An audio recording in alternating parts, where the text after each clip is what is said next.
sa ating series, The Power to Change. Sino dito gusto magbago? Yun, no? Di ba? Lahat tayo, meron tayong mga bagay na gustong baguhin sa buhay natin. And minsan, gusto natin magkaroon ng breakthrough. Tama?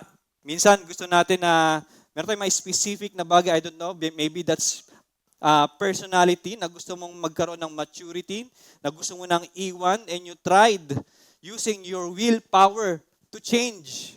You tried, but you failed. Alam niyo, by the grace of God, sabihin ko sa inyo, very possible na magkaroon ng pagbabago. Tama?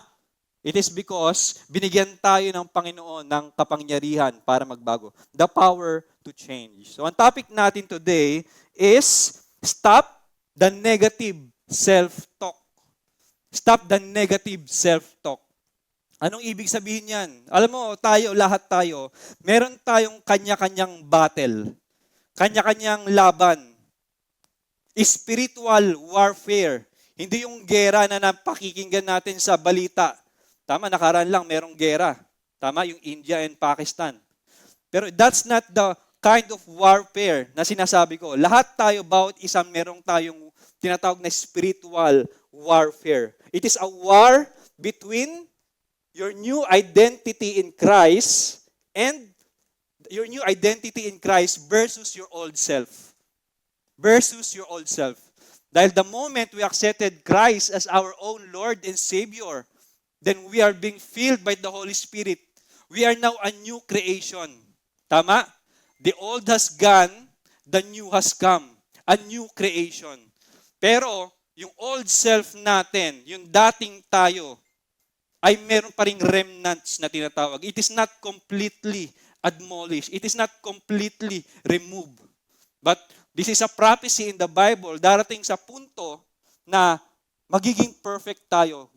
Magkakaroon tayo ng glorified body. And yung natitirang remnant na yan ng ating old self will be mawawala. It will be removed. Pero hanggang hindi pa, dumarating yung time na yan, andyan pa rin yung old self natin, yung ating remnant. Ano ba yan? Ano ba yung old self natin yan? Alam nyo, napakalakas ng boses na yan. It is the loudest voice na maririnig mo. Even loudest sa voice ng kalaban, sa voice ni Satan, the voice ng demonyo, the voice ng mga kalaban natin. It is the loudest voice na maririnig mo, your old self. We are already a new creation. Meron ka ng identity sa Panginoon. And there is an ongoing war between that identity, that new identity in Christ versus your old self. And this old identity, we called flesh. Minsan, bumubulong yan, sumisigaw. You are worthless. You are nothing. You are a failure. You always mess things up. Wala kang kayang gawin. You are unlikable. You are unlovable. Diba? Yan yung mga kasinungalingan na laging sinasabi ng ating flesh, ng ating old self. At hindi yan ang sinasabi ng Panginoon. Never sinabi ng Diyos sa'yo na wala kang kwenta. Never sinabi ng Diyos sa'yo na wala kang kayang gawin. Never sinabi ng Diyos sa'yo na hindi Kanya mahal. Ang katotohanan nga wala tayong kayang gawin para hindi tayong mahalin ng Panginoon. God is love. But sometimes, that voice is so loud, it lives in a place of what? Guilt, shame, accusation. It's very deadly. And hindi yan ang gagaling sa Panginoon. That's why, ngayong umaga nito, with the grace of God, we are all blessed na marinig ang salita ng Panginoon. Today, we are going to stop the negative self-talk. And we are going to shift our life forward sa katotohanan. Amen? Amen. Unang question na dapat nating pag-usapan o sagutin ngayong umagang ito is, why do you do what you do? Bakit mo ba ginagawa yung mga bagay na ginagawa mo? Maaaring sabihin mo, maybe it's because you feel obligated to do what you do. Kasi responsibility ko, kaya ginagawa ko Kasi kailangan kong gawin, kaya ginagawa ko. Or maybe, you want to do what you do. Kasi gusto kong gawin, kaya ginagawa ko. Or maybe, you want to be accepted kasi ginagawa mo. Alam nyo, most often, akala ng mga tao, ginagawa nila yung mga bagay na ginagawa nila kasi pinupush sila ng circumstansya. O dahil pinupush sila ng ibang tao na ganito dapat ang gawin mo. Sometimes, ang totoo niyan, hindi sa circumstances at hindi sa ibang tao ang dahilan kung bakit nag-act tayo. You know what? It is because you do what you do because of what you think of you. Hindi yan dahil sa circumstances. Hindi yan dahil sa sinasabi ng ibang tao that pushes you to act something or to act whatever act that, kung ano mang akto yun. It is not from the outside, it's from the inside. It is because of what you think of you. Katulad ng sinabi sa Biblia, sabi rito sa Proverbs 23:7, for as he thinks in his heart, so is he. At meron naman talagang influence yung paligid natin. Merong influence yung sinasabi ng ibang tao. But we act based on who we are. For as he thinks in his heart, so is he. So what type of person am I? What kind of situation is this? What does someone like me do in a situation like this? Kasi kahit ano pang mangyari sa paligid natin, kahit ano pang sabihin ng mga tao sa paligid natin, pwede mong i-filter out. Ikaw pa rin nagde-decide kung ano ang gagawin mo. Ginagawa mo yung bagay based on who you are. That's why, if we want to change what yung ginagawa natin, you need to change what you think of you. You need to change your identity. Kasi ganyan yan nag-uumpisa eh. Mula sa isipan natin, sa puso natin, our self-belief, then it will shape our identity then to actions. Alam niyo yung ibig sabihin, alam niyo yung thermostat? Sino nakakalam ng thermostat? Yeah? Temperature. Tama? Ano yung, alam niyo sa thermostat? Yun yung nag-a-adjust ng temperature. Meron tayong isang alam yung thermometer eh. Ang thermometer para i-measure yung temperature. Tama? Ang thermostat ay iba. Ang ginagawa ng thermostat, hindi lang niya mini-measure yung temperature, ina-adjust din niya. Kapag sobrang init, malalaman niyo ng thermostat, palalamigin niya yung lugar. Kapag mainit yung lugar, madedetect niya yun, malalaman niya yung temperature, palalamigin niya yung lugar, ibabalanse niya. Bakit? Kasi yun ang nature ng thermostat. Yun ang ginagawa niya. So our self-belief, that's our identity. It will shape our identity at magre-reflect yun based on our actions. So that's why, kung meron kang mga bagay na gustong baguhin sa buhay mo, kailangan mo munang baguhin ang iyong identity. Amen? Amen. Kailangan mong baguhin yung identity. Alam niyo, minsan, masakit minsan eh. Minsan, you are too hard on yourself. Alam niyo, instead na self-tap ang ginagawa mo sa sarili mo pag mag-isa ka na lang, self-slap ang ginagawa mo. Imbis na you are self-supporting, what you're doing? You're self-bashing. Diba? Tapos kapag mayroong ibang tao na nandiyan dyan, nanghihingi ng tulong, you can give sound advice and yet you can't give sound advice to yourself. You're too hard. Sabihin ko sa inyo, hindi yan ang boses ng Panginoon. Hindi yan nanggagaling sa Panginoon. Nanggagaling yan sa kaaway. Ang kaaway natin, marami. Marami tayong kaaway. Demonyo, kaaway natin. Satan, kaaway natin. Evil spirits, kaaway natin. Evil rulers and authorities of the unseen world or invisible world. Marami tayong kaaway. And even our old self is our enemy. Kakampi ng demonyo. And the thief comes what? To steal, kill, and destroy. Alam nyo, Kristyano, wala nang control si Satanas sa'yo. Because the Holy Spirit is inside you. Living in you. Siguro dati pwede, nung hindi ka pa nakakilala sa Panginoon. But now that you are filled by the Holy Spirit, you are now free because the Spirit of the Lord is inside you. At ang sabi sa salita ng Panginoon, where the Spirit is, there is what? Freedom. There is liberty. Masakit? Minsan, kahit na matagal ka ng Kristiyano, you are still stuck. Na kahit na ligtas ka na, you are still under the narrative of the devil. Church, you are free. Wala nang control ang kalaban sa'yo. Even your old self, wala nang control sa'yo. Hindi ka na niya kayang kontrolin from the inside. Pero matalino ang kalaban natin na kaya niya tayong manipulahin from the outside. Naintindihan ba? That's why yung mga boses na naririnig natin sa sarili natin, hindi ako worthy, wala akong kayang gawin, I am worthless, hindi ako kaibig-ibig, I am unlikable, I am unlovable. Church, hindi yan nanggagaling sa Panginoon. Nanggagaling yan sa old self mo, old identity mo, na namumuhay sa shame, na namumuhay sa guilt, na namumuhay sa akusasyon.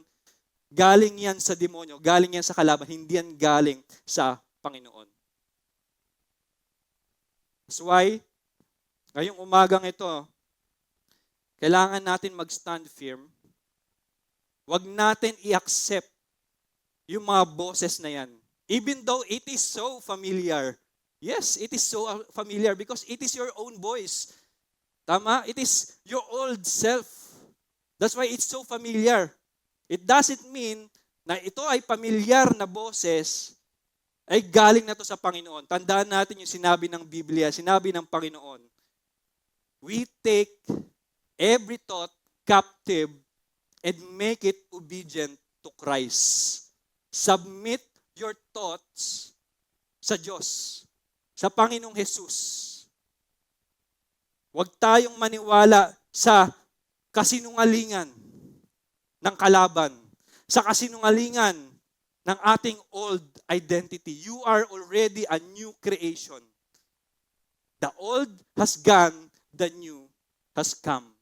Kaya siguro bakit niyo ako tinatanong, bakit hindi pa totally alisin ng Panginoon yung remnants na yan, yung old self ko, bakit meron pang natitira? You know why? Because kailangan pa rin nating mag-tap sa kapangyarihan ng Panginoon. Ng paulit-ulit, ng araw-araw. Every day. And by resisting sa ating old self, sa ating old way, sa ating flesh, and listening to the Spirit, yung resistance na yan, dyan nanggagaling yung maturity. Dyan nag-uumpisa yung maturity. So, church, we need to change who we are. We are a man, you are a man, you are a God, you are a man, you are a woman, at merong identity na ibinigay sa iyo ang Panginoon. And you need to claim that identity. So how are you going to claim that identity na binigay sa iyo ng Panginoon? You need to change how you talk to yourself. Hindi nakakatawa. Hindi nakakatawa. Kasi ang katotohanan, yung sarili mo ilagi mong kausap. Di ba? Hindi yun yung asawa mo, hindi yung kaibigan mo. Siguro kinakausap mo lagi, pero not as much.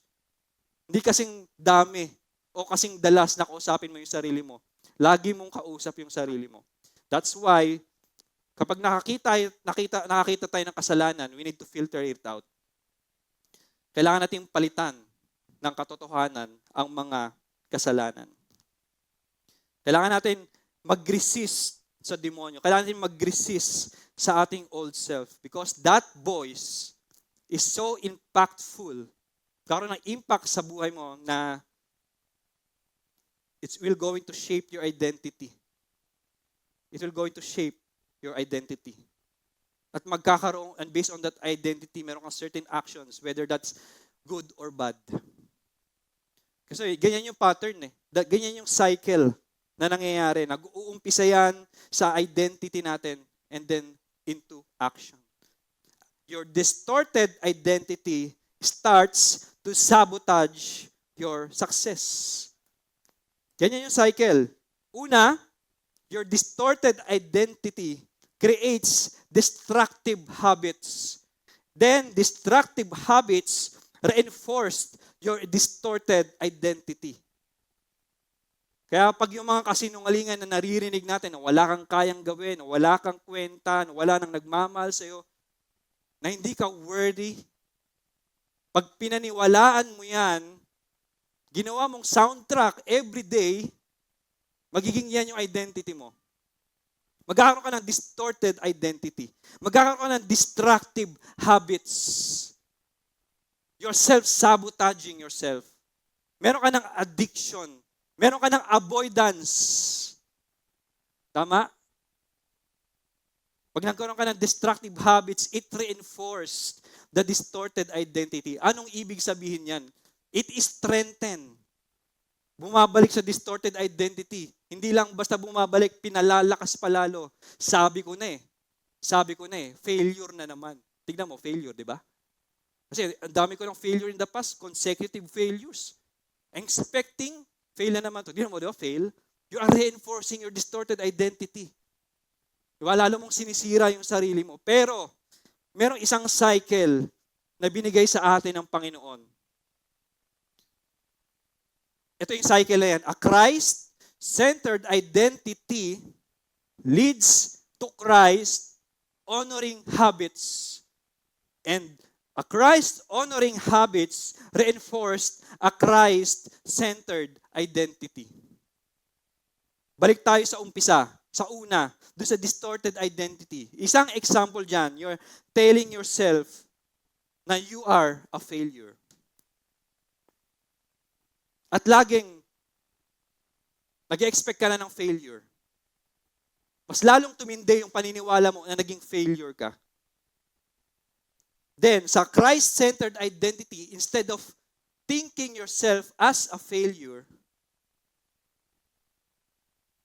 kinlaim mo yung identity that you are a child of God. And because of that, nagkaroon ka ng tinatawag na Christ-honoring habit. Taka ka, nagkakaroon na ng kagustuhan na magbasa ng Biblia. Nagkaroon ka na ngayon ng kagustuhan na mag-praise and worship. Nagkaroon ka na ng kagustuhan na mag-serve sa Panginoon. Then eventually, there's fruit. Nakita mo sa buhay mo, nag-manifest yung fruits ng Holy Spirit.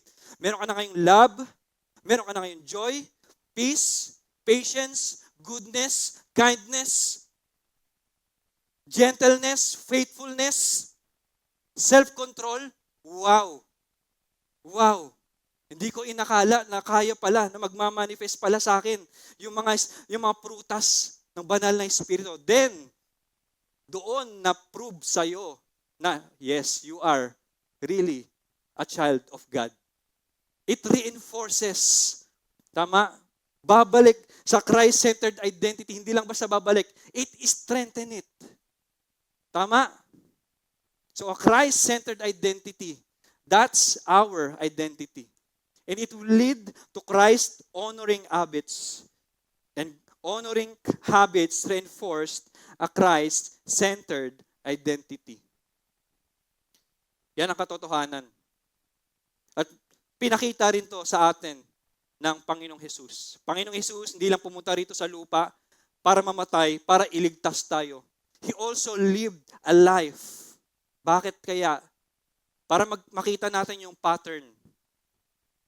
And based on the pattern na ipinakita niya kung paano siya mamuhay, gagayahin natin. Sabi rito sa Luke 21:37, each day, Jesus was teaching at the temple, and each evening, He went out to spend the night on the hill called the Mount of Olives. Bakit kaya? Ba't ba siya nagtuturo? Bakit ba siya every evening pumupunta siya sa isang secluded place? Why?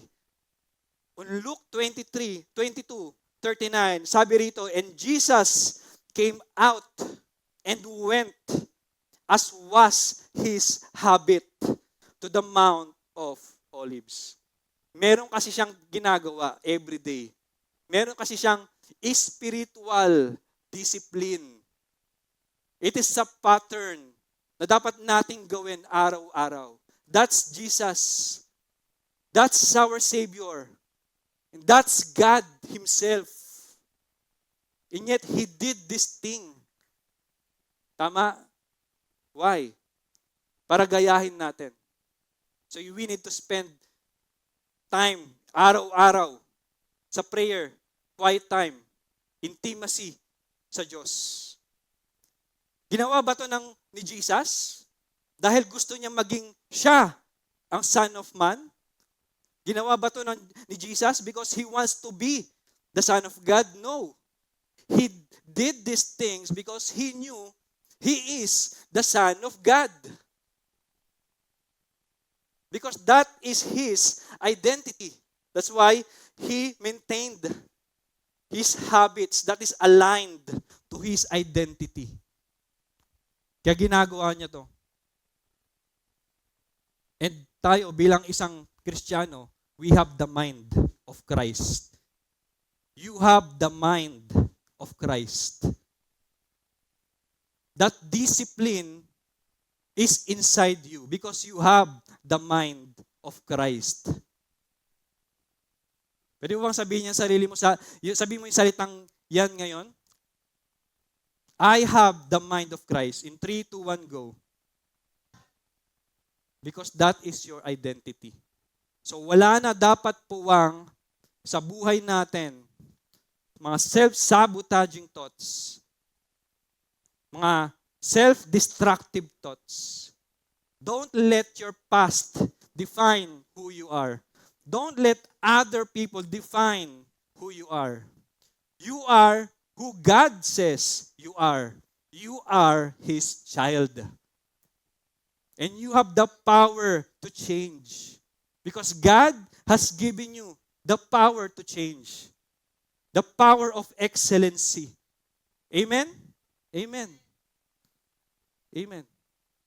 Kaya yung boses na yun na naririnig mo paulit-ulit, you need to replace that lies with that truth. So, anong identity ang gusto mo? Ito na sinabi ko sa inyo kanina, the identity that we need to claim is the identity na binigay sa atin ng Panginoon. Merong magandang sinabi yung isang author dito. Instead of focusing on what you want to do, decide who you want to become. Ito yung sinabi niya ni James Clear. Every action you take is a vote for the type of person you wish to become. No single instance will transform your belief, but as the votes build up, so does the evidence of your new identity. So, ibig sabihin yan, kailangan mo munang piliin yung identity na gusto mo. Halimbawa, gusto kong maging tamad. Ayaw ko nang maging tamad. Sobrang sipag mo, iba na yung panalangin mo, no? I don't want to be lazy, sabi mo. I don't want to be lazy. No, don't say that you want na gusto mong maging nalilito na ako sa inyo. Na ayaw mong maging tamad. Don't say na gusto mo, na ayaw mo. Alam mo, kailangan mo sabihin sa sarili mo, I am diligent because God has given me the power of excellency. For example, gusto mo, I want to be a prayerful person. I want to be person na merong matinding pananampalataya sa Panginoon. Huwag mong sabihin na gusto mo. Claim it because ikaw ay anak ng Panginoon. And sabihin mo, instead na sabihin mo na gusto ko ganyan, gusto ko ganito, sabihin mo, I am a man of God. I am a woman of God that daily seeks God. That have a close and personal relationship sa Panginoon. Don't just hope. Alam nyo, hindi gagawin yun ng Diyos para sa atin. Huwag kang umasa na gagawin ng Diyos yun para sa'yo. Ang sabi sa Biblia, put on the full armor of God. Put on. Di ba? You have to make an effort. Andyan lang yan, pakalat-kalat. Andyan yung belt, andyan yung breastplate, andyan yung sapatos, andyan yung helmet, andyan yung shield, andyan yung sword.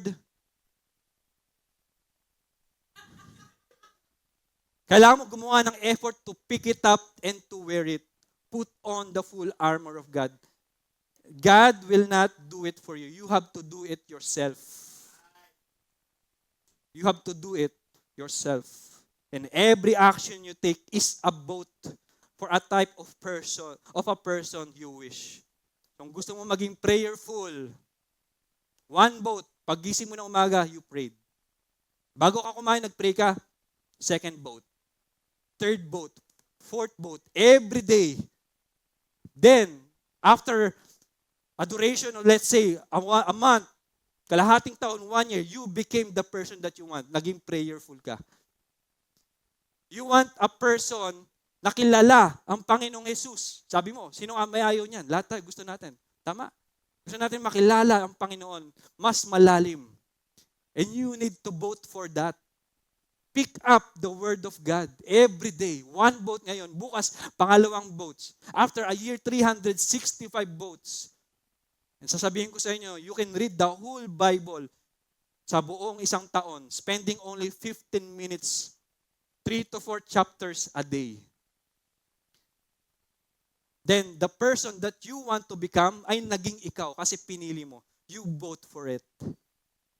No single instance will transform your belief. But as the votes build up, so does the evidence of your new identity. Pray ka ng pray, Panginoon, gusto kong maging mas malapit sa'yo. Gusto kong mas matindi yung pananampalataya ko sa'yo.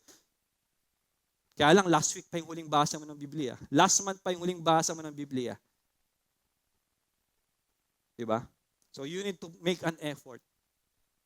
Make an effort. God will not do it for you. You have to do it yourself. And don't tell yourself that you can't. Because God has given you the power of excellency, the spirit of excellency. Kaya ito yung maganda no?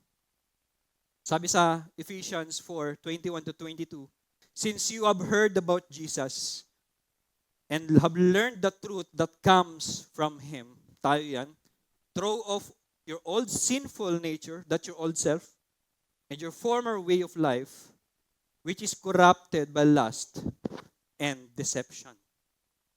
Your old self, paulit-ulit yan, napakalakas na boses niyan. Lagi mong kausap yan. Don't listen to it. Kahit na very familiar yung voice na yan. Don't let your past failures, don't let your past mistake, don't let other people tell who you are. You are who God says you are. So kailangan mong, paano ba natin, ano bang counter-attack natin? Kapag meron tayong negative self, ang tawag mo rito? Pag meron tayong negative self-talk, how are we going to counter-attack it? Unang-una, kailangan mo munang malaman kung ano yung lies na sinasabi. Specifically, ano yung lagi mong sinasabi sa sarili mo? Wala kang kayang gawin? Na hanggang dyan ka na lang? Na wala nang magbabago sa'yo? That you will always fail? That you will always mess up? Na wala nang breakthrough? Yan ba? You need to know kung ano yung lies na sinasabi ng kalaban natin. You need to identify it. Pangalawa, you need to replace it with the truth. You are fearfully and wonderfully made. You are more than a conqueror. Tama? Yan ang sinasabi ng Panginoon. Yan ang katotohanan because that's the identity na ibinigay sa atin ng Panginoon. Pangatlo, after mo lang ma-identify yung lies, after mong mapalitan ng katotohanan, you need to say it aloud. Say it aloud, audibly, naririnig mo. Kasi pag sa isipan lang natin, pwede ka mag-wonder. Alam mo, dati, tuwing nagpipray ako, hindi natatapos yung prayer. Honestly, dati hindi natatapos yung prayer. Bakit? Bigla na lang, ewan ko, biglang pupunta sa ibang story, nawawala na ako sa prayer, di na ako nagdadasal, nag-iisip na lang ako. Di ba? Di ko nga alam sa inyo, kausap niyo ako, baka yung utak niyo nasa labas eh. I don't know. Kasi pag sa isip natin, ang daling madistract eh. You know what I did? I prayed audibly. Sa boses, salita, naririnig ko, Panginoon, maraming salamat. Nagkaroon ako ng clarity. Nawala yung distraction. So you need to say it aloud. Yung pangako sa iyo ng Panginoon, yung identity, you are a child of God. You are loved. You are redeemed. You are restored. You are deeply loved by God. You are a child of God. Sabihin mo yun sa sarili mo. You are more than a conqueror. God has given me a spirit.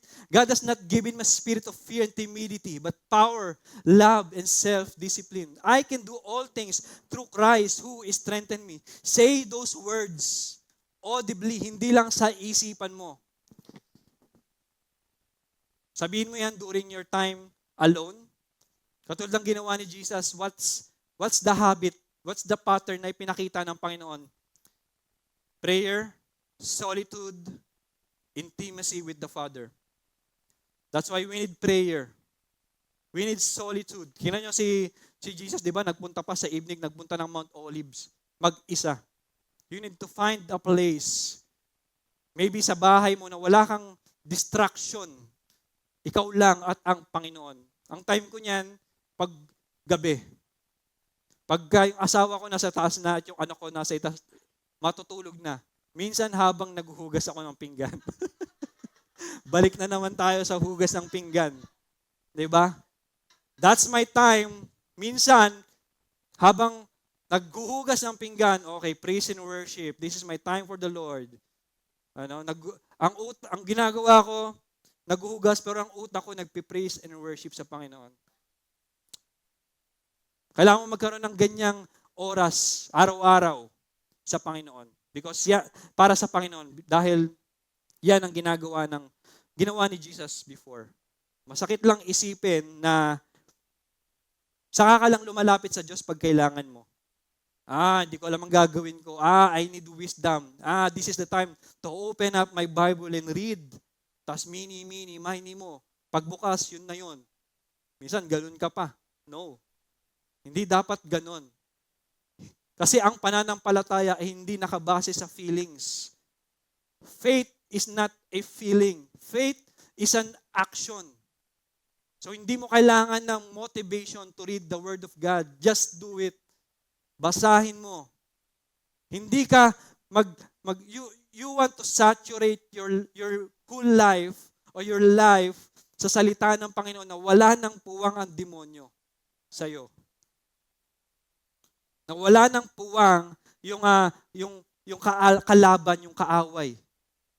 Wala nang puwang yung kasinungalingan because you are saturated with the truth. So say it aloud.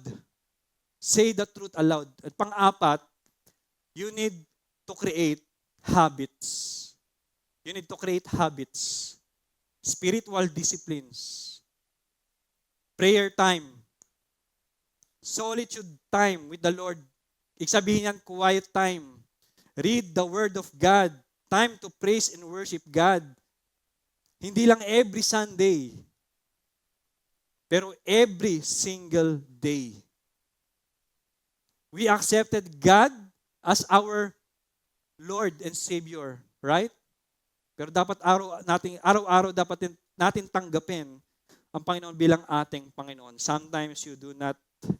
Sometimes you are your own Lord. Sometimes ang Lord mo pera, sometimes ang Lord mo trabaho, sometimes ang Lord mo ibang tao. Isa lang dapat ang Lord natin, Panginoong Hesus, at araw-araw dapat nating pipiliin. So stop the negative self-talk. Create new habits. Start small and be consistent. 4 lang. You need to identify the lies, replace it with the truth, say the truth audibly, say it aloud, and create habits. Start small and stay consistent. You are who God says you are. Hindi yung pagkakataon, hindi yung circumstansya, hindi yung nangyayari sa buhay mo. Hindi yung ibang tao, hindi yung past failures mo. You are who God says you are. Sino ka? You are the son, you are a child of God. You are loved, you are free, you are forgiven, you are a victor, you are more than a conqueror. That's who you are.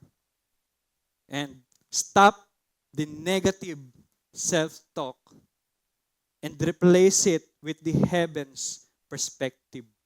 Replace it with the truth. Yan ko yung bawat isa na pumikit at tayo manalang.